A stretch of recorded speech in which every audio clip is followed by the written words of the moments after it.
Hello to all my friends and family. I wanted to share with you um, what happened to Joan. Today marks 207 days since she went into Riverside Hospital for her knee revision surgery. This week marks 6 months, um, start of month 6, without her. The general history is that 12 years ago, Joan had back-to-back knee replacement surgery, right knee, then left knee, 6 weeks apart. She was in a rehab center for 10 days after each surgery, and they went pretty well 12 years ago. However, Joan was born a little knock-kneed, and her left knee had an angle to it, and they were not able to straighten the left knee during that surgery. So over the last 12 years, the left knee kept getting worse and worse and worse at an angle to where Joan was pretty unbalanced, would sometimes walk with a cane, had real difficulty climbing up and down steps. And the doctor recommended a revision surgery where they would take out the old knee replacement, kind of a saw and chisel approach, and put in a new knee replacement and straighten and strengthen the leg. Um, Joan thought about that for about 6 months, wore an NFL linebacker type brace, hoping that that could strengthen or straighten the leg. And then one day saw herself in a mirror at Kohl's and realized how bad it was and how unstable it might even become more so. So she said, I think I need to have the revision surgery. We visited the ortho doctor, and they were able to get her scheduled fairly quickly in a matter of weeks. So she went through the pre-op testing and physical with our family doctor. She had the revision surgery, and a slight hairline fracture was discovered. We're not sure if it happened during the surgery or was pre-existing just above the implant. So she was on a toe touch, kind of stepping lightly, not being able to put full weight on that surgery leg for about 2 weeks. After the 2 weeks, we went back to the ortho doctor. They did an x-ray and said that the small fracture had healed and she could start putting full weight. It was still a time when we were using a wheelchair transport service to get her back and forth to a doctor appointment. And then she was able to start outpatient therapy, and we got the wheelchair transport service to take her back and forth. The walker was a constant, and she was either in the wheelchair or on a walker during the next many weeks at home. During week 4, she started to develop some pretty serious stomach issues. She was repulsed by food.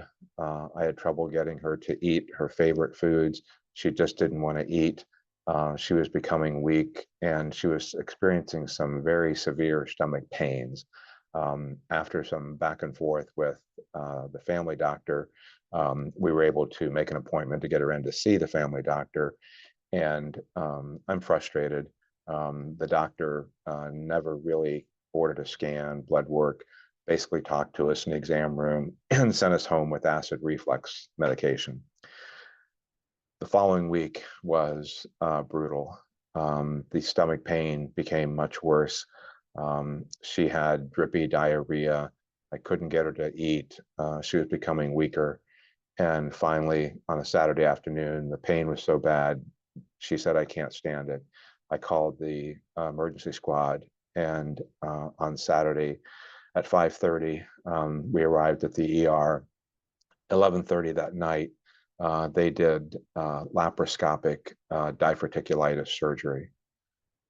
I had never heard the word diverticulitis, didn't really know what it was, started Googling it right away, and verified that Joan had 6 of the 7 standard symptoms for diverticulitis. When I discovered it involved some pockets of bacteria and that are growing and gases and causing pain. I mentioned to Joan, it appears that you might have some pockets in your colon or intestine. And she said, I remember during my last colonoscopy, the doctor said he had discovered some pockets. They were nothing to worry about at the time, but he would keep an eye on it. So I, again, am frustrated that perhaps the family doctor should have had that additional history. We lost a good week before we took her to the ER. The surgeon said the laparoscopic surgery would involve washing out her colon and intestine with antibiotic fluids, and that should make an immediate difference. 85% of the time, people with this condition, that solved the problem. Unfortunately, in Joan's case, it didn't. So she felt much better the next couple days, but still could not eat much, was on a very restricted diet for a couple days, opened up the diet on the third day, and the pain came back. She was repulsed by food, and they increased the antibiotics, continued daily scans, went on for another 4 days, and they came to us and said that infections from toxins that were being released had affected her kidneys, and her oxygen levels were dropping, and they needed to do a full diverticulitis surgery. At that point, Joan was a little delirious. I'm not sure if toxins had spread to her brain, but she started seeing things on the walls in the room, flowers and colors that weren't on the wall. And we talked to her that it was a major surgery, and she said, "Will I be in any pain?" And we were assured that she would get heavy pain medication, but she needed to have the surgery. And she said, "I guess I should have the surgery." We were told that she would be on intubated after the surgery, and because the toxins had spread to her kidneys, she would be on a dialysis machine. So 6-inch opening in her stomach, cutting out some of the infected areas, sewing back her intestine and colon, and we were told she would also be wearing a colostomy bag. Not sure Joan fully understood what it all meant, but we knew she had to have the surgery. And I said, keep her alive. So she made it through that big surgery. And the next day, it was a intensive care, critical care unit, a dedicated 12-hour shift nurse only focused on Joan. Of course, I was sleeping in the back of the room for a couple of nights. And on December 19th, they woke me up at 2:30 in the morning and asked me to step out of the room, that her lung was filling up with fluid, and they would need to push a needle and a tube through a rib cage to drain her lung. At this point, I realized I might lose her, and I called a good friend. I talked to a chaplain at Riverside. I'm not religious, but the doctor said that maybe it would help.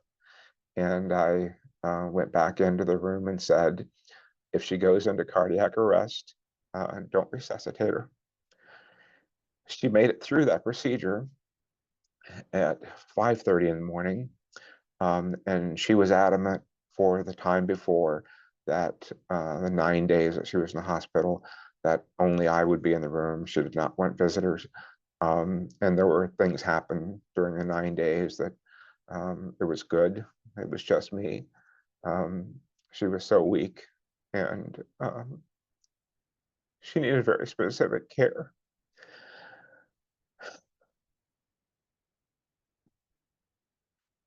So she survived the procedure, puncturing her lung, draining the fluid, and then at 2:30 that afternoon, they came to me, and I had called earlier in the day several friends and family, and I decided to override Joan's wish. She was fully intubated with a breathing tube down her throat, heavily sedated, A dialysis machine was running at the bedside. Um, she was on obviously heavy oxygen and heavy antibiotics and heavily sedation. And I called family and friends. Many of you who are watching this video were able to come to the hospital. I am so thankful that you got to see Joan that day in the critical care, intensive care unit. And that day, she was never awake and never conscious. At 2:30 in the afternoon, they came and said, Mr. Needles, we need to talk to you. The toxins are spreading. And at this point, it's probably affected every major organ. And the only thing we could possibly do is another massive surgery. It's unlikely that she would survive it at this point. It's the only thing, unless you wanted to do something else. So I asked to speak to the palliative care team, and I just couldn't put her through anything else.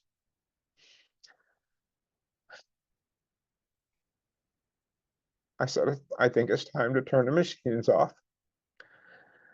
So they pumped all the blood back in from the dialysis machine, pulled the intubation tube, stopped the antibiotic fluids. The sedation was still in effect. A few of my friends and family were with me. We were in the room to say our goodbyes. I asked for some quiet time with Joan. I played a song on my phone that we both liked, and she died in 20 minutes.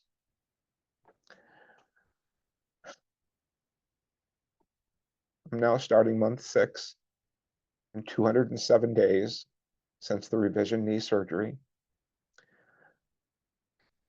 I'm haunted about should I have insisted on different care. Everyone's told me I did the right thing. I just couldn't put her through anything else.